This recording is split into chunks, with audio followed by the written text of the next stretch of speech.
성공투자 오후 증시 금요 특집 시간입니다. 오늘도 최수창 파트너, 최영동 파트너, 그리고 이담교 캐스터와 함께하겠습니다. 세 분 안녕하십니까?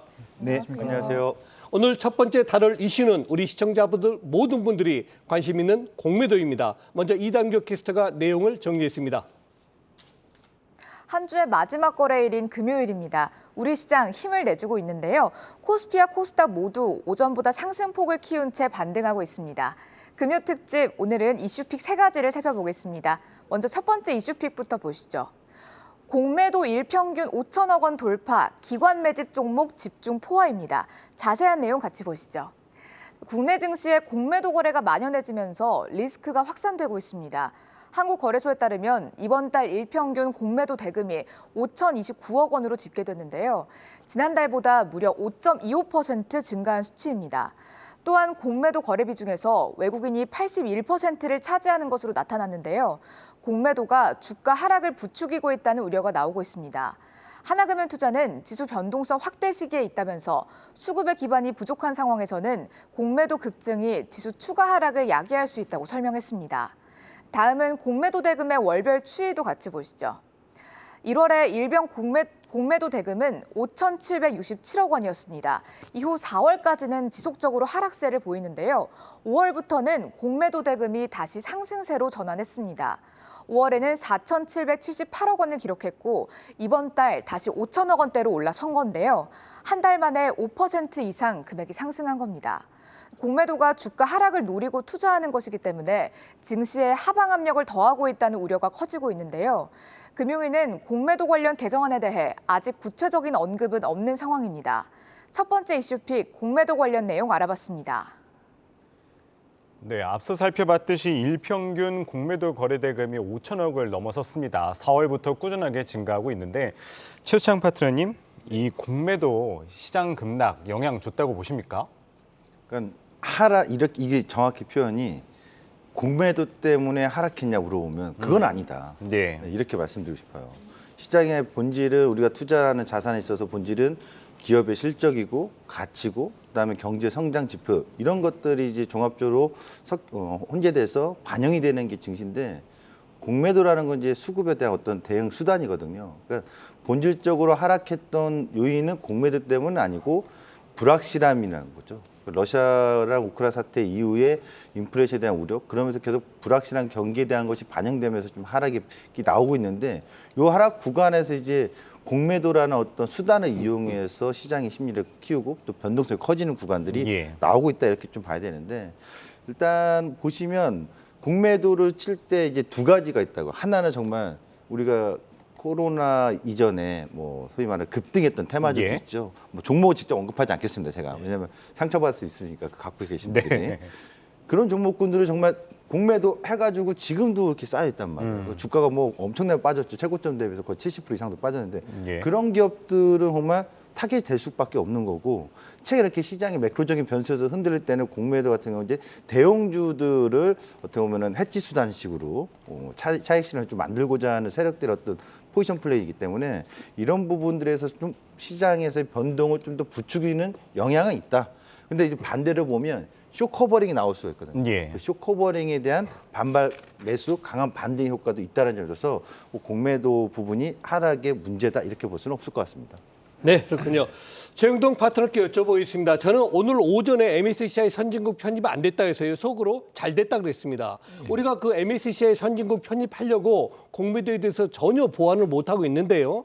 사실은 우리 코스닥 시장 같은 경우 요즘 30% 급락 있지 않습니까? 이럴 때 외국인들 전용으로 하고 있는 공매도 일시적이나마 좀 규제를 하는 것 어떻게 보십니까?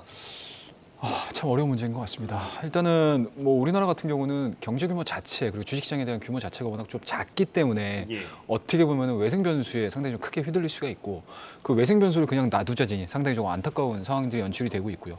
그리고 또 다시 한번 또 공매도를 다시 한번 또 재개를 하자라고 얘기를 해보니 이 부분에 대해서도 좀 우려감들이 없잖아 있습니다. 일단은 뭐 저는 개인적으로는 근본적인 제도에 대한 개선이 필요하지 않을까라는 생각이 좀 드는데요. 일단 우리나라 공매도 공매도 관련해서 이제 제도들을 한번 좀 검토를 한번 해보도록 하겠습니다. 자, 일단은 우리나라 공매도 같은 경우는 외국인과 기관 같은 경우는 주식 대차를 기준으로 해서 공매도 예. 진행을 시키고 있고요.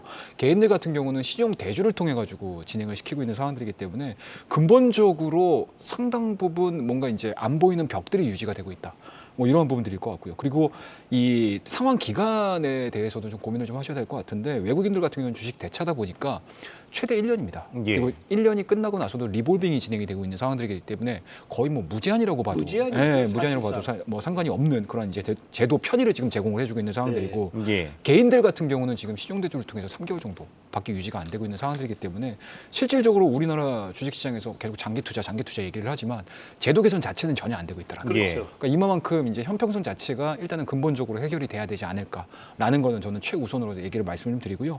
다만 바로 막바로 이 공매도를 다시 한번 또 금지를 시키자라는 의견에 대해서는 사실은 저는 반반이에요. 이게 어떤 부분이냐면 현재 지금 신정부가 들어서고 나서 선진 시장으로 들어가겠다라는 게 일단은 첫 번째 목표고 그렇죠. 첫 번째 이제 기조인데 이 상황에서 지수가 움직인다, 하락을 한다라고 해가지고 아무 조건 없이 또는 이제 아무런 대책 없이 공매도를 다시 재개를 시킨다라는 부분들, 공매도 금지를 다시 한번 재개를 시킨다라는 부분들은 외국인들 입장에서는 신뢰도를 많이 떨어뜨릴 수 있는 상황이기 그러겠죠. 때문에 지금 상황에서는 어떻게 보면은 대외 신뢰성에 대한 부분들까지 고민을 하셔야 되는 상황들이기 때문에 저는 개인적으로 개인 투자자분들, 뭐 저도 마찬가지고 개인 투자자분들 입장에서도 공매도를 빨리 스탑을 시키자라는 의견들이 다수겠지만 이러한 이제 여러 가지 여건들이 좀 있으니까 좀 감안을 해서 좀 전략들을 좀 세워보자 말씀 좀 드리도록 하겠습니다. 네, 공매도 금지 이슈 뭐 아직까지 여전하고 있지만은 확실하게 정해진 건 없는데 최순 파트님 그러면은 이 공매도 관련 대응 팁 주신다면 어떤 게 있을까요? 많은 분들이 이제 공매도 찾아서 증가하는 기업을 피하라 그럽니다. 뭐 예. 일반적인 팁이겠지만 저는 반대로 이 얘기를 해주고 싶어요. 시장의 하락장 구간에서 조급하게 계속 그 신용이나 미수를 써가지고 뭔가 빠르게 회복하려고 하는 트레이딩의 투자 마인드나 대응 마인드는 자제해달라. 우선 그게 중요합니다. 그러니까 공매도를 피할 수 있는 방법은 여러분의 자금 내돈내산 갖고 뭘 물건을 사듯이 투자할 때도 자기 자본을만 갖고만 하면 되는데 꼭 신용이나 미수를 썼을 때 반대면 우려가 나오는 거거든요. 예. 이런 조급한 대응을 좀 피하시고 삼가했으면 좋겠고 오히려 이제는 이거 하나를 여러분들이 주목했으면 좋겠어요. 시장이 하락할 때 고점에서 쭉 계속 하락하기도 합니다만 내렸다 반등 줬다 하면서 하락하지 않습니까? 한 마디 하락이 기본적으로 38점인데 한 40%라 생각하시면 돼요. 계산기 뚫었을 때 10만 원이 직전 고점인데 10만 원에서 40%면은 6만 원까지 다이렉트 뚝 떨어진다. 계산하기 쉽게. 예. 그러면 그 시점대에서 이 종목에 대한 공매도 우려 벌써 반영이 되고 있는 거지만 오히려 쇼커버링에 대한 반발 매수세가 강하게 형성될 수 있다라는 그 팁을 본다면 지금은 공매도가 증가한 기업을 피하라 이게 아니라 오히려 공매도가 증가했던 기업 중에서 우량한 대형주들은 예. 기술적으로 강한 쇼커버링 반등을 보셨으면 좋겠다. 차트를 잠깐 보면서 한 사례로 보여드리겠습니다. 보여주시죠. 차트를 보면 최근 6월 달 한 달 동안에만 이제 공매도가 상위 종목들이 나오는데 당연히 대형주들의 거래대금으로 말씀드린 건데 상당히 큰데 이게 카카오입니다. 카카오 같은 경우는 직전에 고점이 11만 원인데 예. 11만 원에서 지금 오늘 저점이 66,700원대거든요. 거의 40% 가깝게 지금 딱 빠진 자리예요. 이럴 때 도망가는 게 아니라 쇼커버링에 따른 강한 반등이 나올 수 있다는 점. 이런 종목군들이 지금 꽤 많습니다. 오히려 지금 시점에서는 이런 쇼커버링에 대한 반발 매수세를 이용한 반등의 차익 실현을 볼 수 있는 종목군들을 예. 주목해 왔으면 좋겠습니다. 네. 네. 자, 또 이어서 그 반대 매매에 대해서도 이제 굉장히 논란이 많지 않습니까? 예. 이 반대 매매 언제쯤 끝날까요? 참 정말 엎친 데 덮친 격이라고 해도 좀 과언이 아닌 상황이고요. 일단은 제가 준비한 자료가 좀 있는데 그 흐름들을 좀 보시면서 말씀을 좀 드리도록 하겠습니다. 자, 일단은 팬데믹 이전에 3년 평균 신용 규모를 좀 보시게 되면 네. 9조에서 지금 10조 내외 정도거든요. 그렇죠. 평균적으로 봤었을 때. 근데 지금 팬데믹 이후에 보시게 되면 25조까지 올라갔다가 예. 어제 이제 19조를 살짝 좀 깨는 그런 흐름들이고 오늘 같은 경우도 개인들에 대한 매도세가 좀 나오고 있는 상황들이기 때문에 신용 규모가 좀 줄어들기는 할 겁니다. 근데 과거 대비해가지고 10조, 그러니까 9조에서 10조 정도 그리고 맥스로 봤었을 때 12조에서 13조 정도 진행이 됐었던 신용 규모 자체가 예. 근 2년 동안에 기하급수로 좀 늘어난 상황들이기 때문에 네. 아마 이 부분들이 어느 정도 좀 소화가 돼야 되지 않을까라는 생각이 좀 들고요. 뭐 지금 한간에서 시장에서는 거의 2조 정도, 이 현 시점에서 2조 정도가 더 다운이 전환이 돼야지만 어느 정도 시장에 대한 바닥들을 얘기를 해야 된다라고 얘기들을 좀 하시는데 이 부분들은 단순하게 숫자로 보기보다는 근본적인 부분들을 좀 해결하셔야 될 것 같습니다. 일단은 매크로 상황 자체가 이 신용 물량들을 받아줄 주체가 없다는 얘기죠.